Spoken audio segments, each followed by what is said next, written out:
Баршаңызға қайырлы күн достар. Бүгін сіздерге саңырауқұлақтарды дәмді етіп қуыруды көрсететін боламын. Осы рецептпен жасаңыздар, сіздердің тағамдарыңыз өте дәмді, сочный болып шығады. Картобы да жұп-жұмсақ, еті де саңырауқұлағы да жұп-жұмсақ болып шығады. Алдымен видеоға лайк басып, арнаға тіркеліп алыңыздар.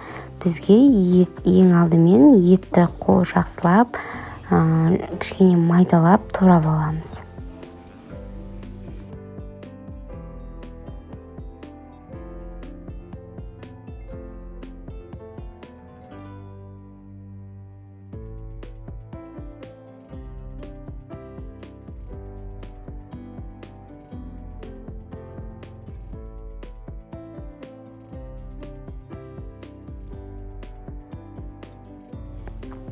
Сосын біз пиязымызды да дәл солай майдалап турап аламыз.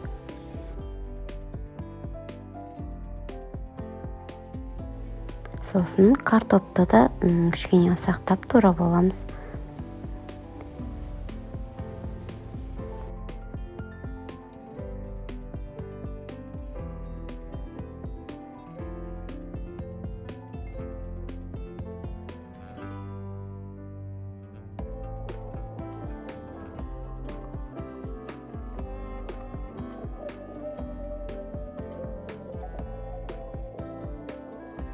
Ал енді саңырауқұлақтардың үлкендерін 2 бөлікке, 3 бөлікке бөліп турап аламыз.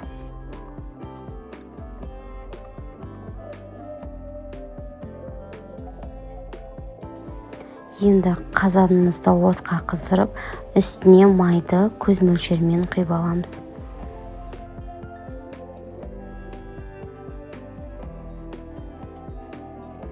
Сосын қызып тұрған майымызға етімізді салып, оны да азырақ қуырамыз.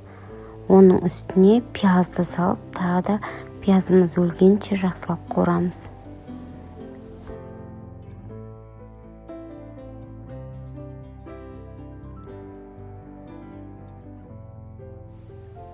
Сосын одан кейін біз саңырауқұлақтарымызды салып, оны да кішкене уақыт қуырып аламыз.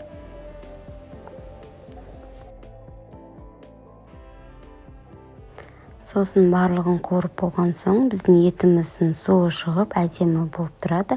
Сосын оның үстіне картопты салып, кішкене ғана араластырып, бетін жауып, 10-15 минутқа қалдырамыз. Сосын бізде дәміне қарай тұз қостым. Ол менде видеоға түспей қалыпты. Сіздер де дәміне қарай тұз, бұрышты қоссаңыздар болады. Міне біздің картоптарымыз пісіп, етіміз пісіп, және саңырауқұлағымыз да дәмді болып пісіп шықты. Міндетті түрде жасап көріңіздер достар. Өте әдемі болып шығады, дәмді болып шығады. Видеоның соңына дейін қарағандарыңызға рахмет, сау болыңыздар.